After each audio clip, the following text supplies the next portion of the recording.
네, 글로벌 경제 이슈들 오늘은 금요일에 한번 살펴보겠습니다. 월드 탑3 시간이고요. 오늘은 두 분과 함께하겠습니다.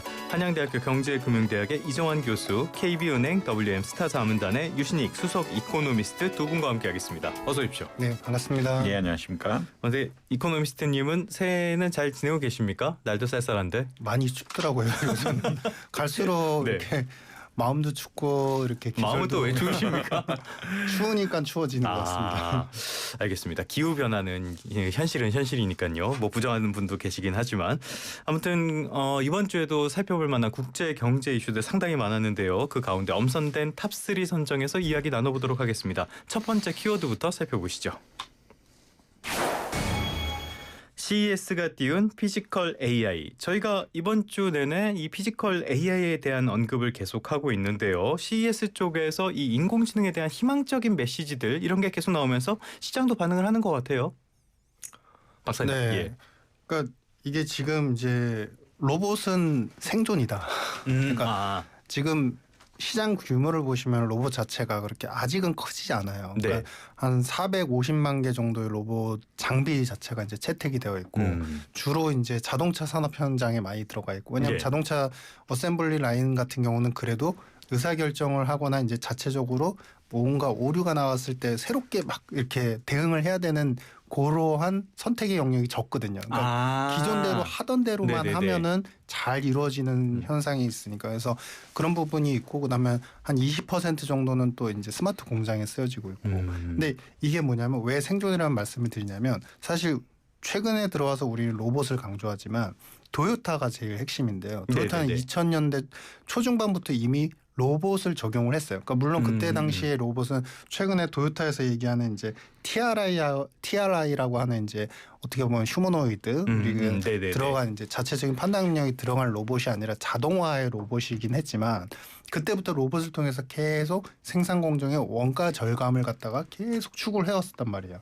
그럼 최근에 이제 그러면 이게 당장 수익화에 얼마나 도움이 되냐 이거 우리가 알 수 없습니다. 근데 도요타에서 발표한 결과에 따르면은 그래도 이 로봇이 인공지능 로봇이 들어간 그 어셈블리 라인에서의 원가 절감의 비율 자체가 전년 대비 계속 20%씩 절감이 되고 있다. 그러니까 이 얘기를 반대로 얘기하면은 우리는 인건비에 매년 20%씩 축소를 해도 된다라는 얘기예요. 어느 기업이나 인건비 비중이 제일 크잖아요. 그렇죠. 예. 그래서 이게 뭐냐면 지금 중국도 사실 마찬가지고 일본도 마찬가지고 전 세계가 가장 좀 뜨겁게 화두에 들어가 있는 경제 이슈 중에 하나는 고인건비예요.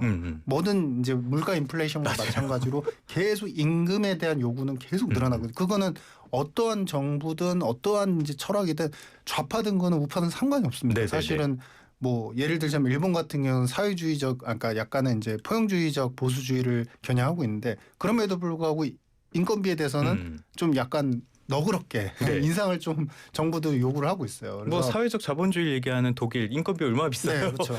그런데 이런 요소를 보면은 그렇기 때문에 지금 이 로봇에서 자신들이 만든 것들을 팔 수 있는 기회, 셀링의 기회가 많고 그다음에 두 번째는 좋은 걸 사들여서 빨리 인건비나 코스트를 절감해야 되는 욕구가 있고 그러니까 이 두 개 때문에 자꾸 자랑을 하는 거죠.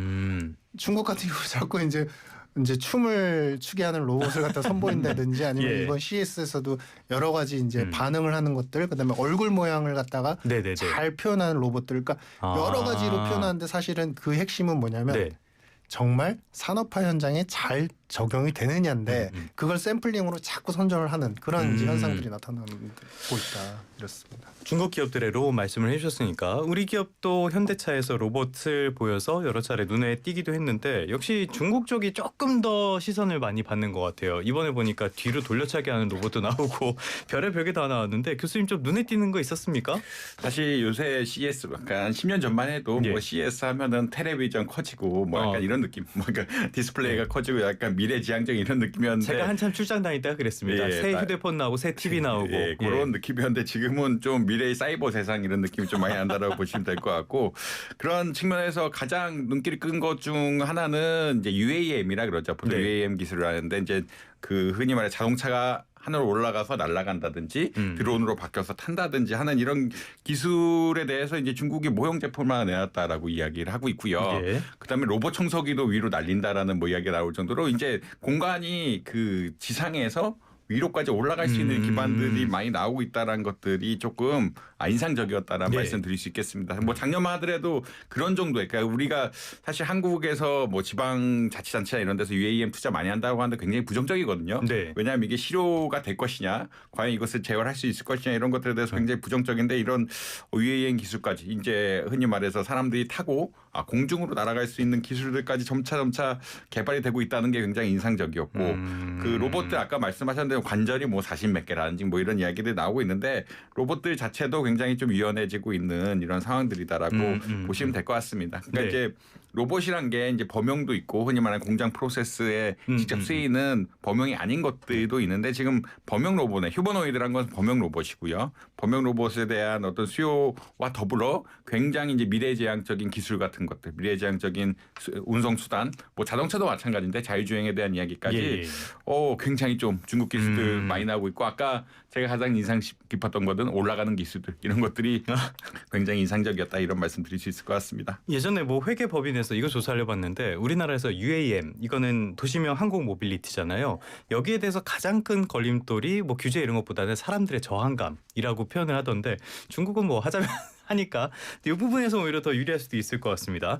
지금 교수님께서 UAM 그리고 중국의 로봇 이런 것들 굉장히 많이 강조를 해주셨는데 요즘 로봇 기술에 대한 평가를 이야기를 하자면은 우리나라보다는 중국이 훨씬 앞서 있고 미국과 쌍벽을 이룬다 이렇게 평가를 많이 하잖아요. 박사님께서는 지금 중국 로봇 기술 어떻게 평가하십니까? 그러니까 중국이 사실은 잘하고 있는 것 중에 하나가 예. 로봇이 그러니까 로봇에 우리는 이런 로봇을 자랑을 하고 있어요. 그다음에 ABB도 로봇을 자랑을 하고 있어요. 네네. 일본의 화낙도 로봇을 자랑해요. 근데 이게 어떤 게 좋은 로봇이냐에 대한 기준안이 없어요. 근데 지금 무엇이 효율적이고 예. 어떤 것이 정말 작업을 하는데 산업 현장에서 오류를 덜 발생하느냐. 근데 이제 사실 이제 중국 같은 경우는 이미 작년도에 중국 전자학회를 통해 가지고 4개의 핵심 역량에 대해서 발표를 했습니다. 그러니까 자기들 나름의 기준을 발표한 거예요. 전 세계 기준 아직 마련된 게 없는데 예. 구체적으로 보면은 지각을 하고 인지하는 예. 그런 능력, 그 다음에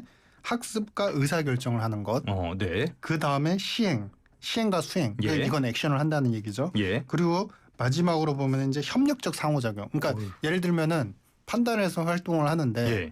주변에 예를 들어서 춤을 이번에 이제 CS에서 그런 장면이 나오는데 춤을 추게 했어요. 네네네. 춤을 추게 했는데 주변에 알고 보니까 춤을 추다 보니까 옆에 가이드라인 그 선이 있는 거예요. 편말 네. 그걸 치면 안 되잖아요. 네. 근데 상호작용이라는 건 바로 옆에 어떤 환경이 달라졌다는 것을 보고서 그러면은 옆으로 이동을 해서 다시 재적응을 그쵸, 해야 그쵸. 된다. 네. 그러니까 이런 부분들을 갖다 자기 나름대로의 4가지 기준을 선정을 하고 여기에서 얼마나 잘하는지를 1위부터 5위까지 5점 등급으로 척도한 거예요. 네네네. 그러니까 이게 사실은 어떻게 보면은 IT화 되어 있고 잠재된 어떤 칩에 의해서 AI 로봇이 작동을 하는데 이렇게 정성적으로 5점을 준다는 건 사실은 조금 뭐 다 5점이면 사람 아닙니까? 그렇죠.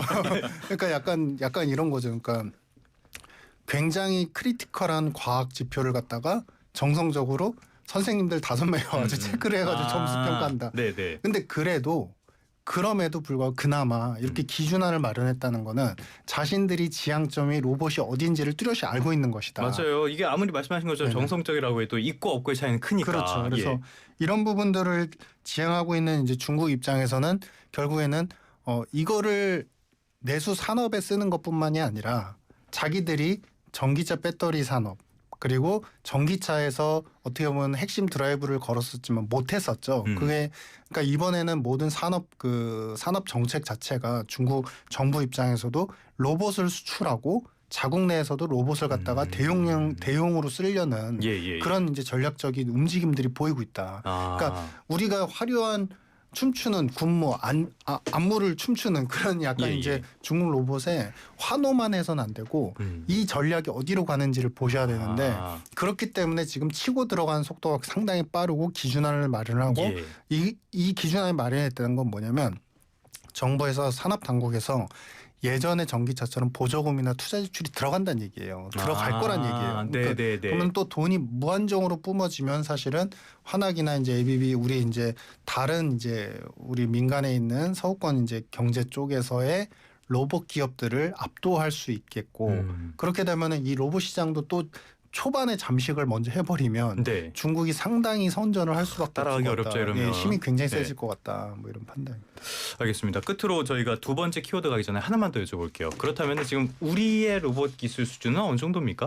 사실 뭐 우리나라 업체에서 이제 로봇을 대량 휴머노이드 같은 예. 로봇을 제조하고 있다는 얘기는 들리고 있지 않습니다. 뭐 현대자동차가 가장 앞서 나가고 있긴 한데 아직까지 제조를 완성하는 단계는 아니다. 그러니까 이제 제조를 한다는 것은 상품화돼서 경제적 효율성이 나오면서 양산을 하는 그 단계. 양산은 예. 아직 안 되고 있다라고 보시면 될 것 같고 결국 현대자동차도 이제 이런 기술들을 흡수하기 위해서 보스턴 다이나믹스를 인수를 한 거거든요. 네. 이제 이것을 바탕으로 해서 만들겠다라는 이야기가 나오니까 이제 양산에 대한 계획의 이야기를 하니까 주가가 좀 빠르게 반응한 이런 경향들이 분명히 나왔다라고 보시면 될 것 같습니다. 근데 이제 중국 기업들 같은 경우는 2027년에 뭐 수주가 뭐 3,000대다. 아까 플라잉카 같은 네. 뭐 얘기인데 이미 뭐 수주가 3,000대 이상 나왔다라고 하면서 상당 부분 상용화가 돼 있다라고 보시면 될 것 같고요. 아까 유 박사님께서도 이야기하셨는데 중국은 특히나 이제 공장들의 센서를 다 붙여놨습니다. 공장들이라든지 모든 데 이제 공급망 관리를 위한다는 사실 큰 명목 하에서 모든 그 기계화된 공장들의 센서를 붙여놓고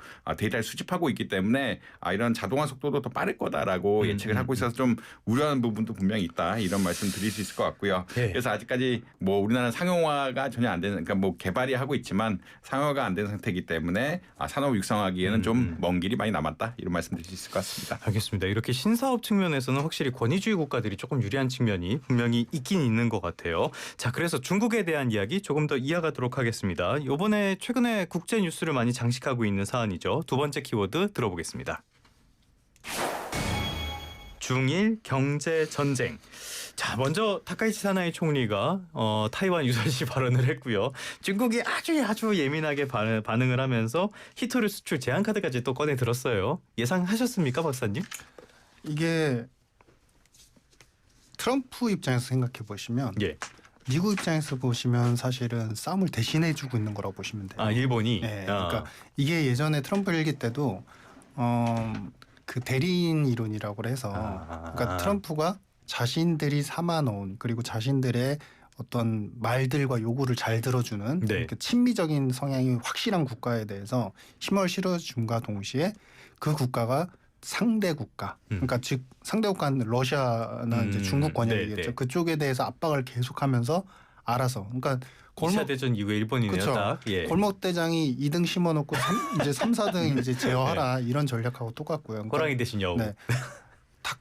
사실은 그 일본 총리 입장에서 보면 이런 발언이 세긴 하지만 네.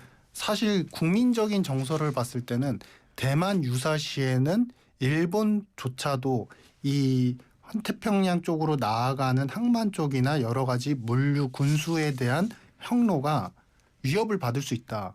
그 생각은 누군 할 수 있어요. 왜냐하면 그렇죠. 지리적으로 네네네. 너무 가깝기 그럼요. 때문에. 네. 근데 그것에 대해서 유사시에 우리가 이제 자위권을 갖다가 행사할 수 있다는 그거는 어떻게 보면 국민적인 독려이고 국가의 어떤 그 기강을 조금 이렇게 잡기 위한 좀 치열업하기 위한 그런 이제 전략이라고 볼 수 있거든요. 근데 그래서 다카이 사나이 총리 지지율이 쭉 그렇죠. 그랬는데 그거 자체가 이제 유사시에 자위권, 그다음에 헌법 구조에 우리가 이제 우리 옛날에 일본 세계 대전 이제 일어나온 이후에 우리는 자위대 자체를 갖다가 군사적 어떤 전쟁을 일으키기 위한 용도로는 절대 쓰지 않겠다는 것을 헌법이 명시를 하면서 평화를 무조건 지향한다 이렇게 그렇죠. 표현을 했었죠. 네. 근데 그것에 대한 이제 개정을 할 수 있다라는 것까지 맞물리면서 그러면은 중국 입장에서 우리랑 싸우자는 건가, 붙자는 건가? 그러니까 이제 자극을 하기 시작한 겁니다. 그래서 뒤에 이제 총리가 반성이란 단어를 써서 조금 무마는 시키긴 했는데 중요한 건 뭐냐면 살아 있다는 거죠. 이 싸움이 이제 시작이 됐다는 거죠. 그래서 이러한 이제 경쟁적 구도, 그다음에 서로 간에 그 스트러글링한 약간 이제 서로 신경전을 벌이면서 어떤 제재를 할까, 어떻게 압박을 할까 이런 상황이고, 이런 상황에서 사실은 이제 중국 같은 경우는 히토류 제재를 갖다가 먼저 꺼내들은 예전에 우리한테 이제 결국에 똑같죠. 우리 한한냉령 계속 이제 이어졌을 때 우리한테도 이제 히토류라든지 여러 가지. 맞아요. 그리고 일본 같은 경우도 우리하고 이제 반일 정서가 좀 강했을 때는 소재 또 이제 반도체 맞아요. 소재 쪽 네네네. 계속 이제 그 수출 금지를 하고. 그러니까 중일이 이렇게 이제 트러블링이 계속 나는 상황에서 트럼프는 사실은 서로 자극하지 마라. 왜냐하면 지금 트럼프 입장에서 보시면은 아직은 정확한 카드가 확보가 안 됐어요. 그러니까 포커가 아직 확보가 안 돼요. 네네네네. 그러니까 중국을 잡을 만한 무기가 확보도 안 돼 있고 일본이 지금 치고 나가가지고 중국 대신 중국과 미국의 싸움을 자극한다고 해서 지금 당장 미국한테 이로울 게 없어요. 왜냐하면 히토류라든지 여러 가지 요소들이 네. 미국도 좀 전열을 정비해야 될 필요가 있거든요. 그때도 히토류 카드 꺼내니까 미국이 물러섰잖아요. 예. 특히 이제 원자재 관련해서. 네. 그래서 그런 부분 때문에 일단은 약간 멈칫은 하고 있는데 이제 전쟁은 좀 시작이 될 것 같다. 중일 간의 전쟁은 네. 계속 이제 우리 지정학적 리스크로 좀 대두가 될 것 같다. 시끌시끌하겠네요. 네. 일본 헌법 말씀해 주셨는데 일본의 헌법이 지금까지 2번 있었거든요. 첫 번째 헌법 누가 만든 건지 아십니까? 모르겠는데요. 이토 히로부미입니다. 그 유명한 이토 히로부미가 대일본 제국 헌법을 만들었습니다. 이건 잠깐 여담이었고요. 일본이 지금 뭐 이쪽도 강하게 반발하면서 중국 대사 초치도 하고 막 그랬잖아요. 어떤 뭐 70%를 지금 중국이 전 세계 히토류 시장을 장악하고 있는 상황에서 일본이 대응할 수 있는 카드는 뭐가 있을까요?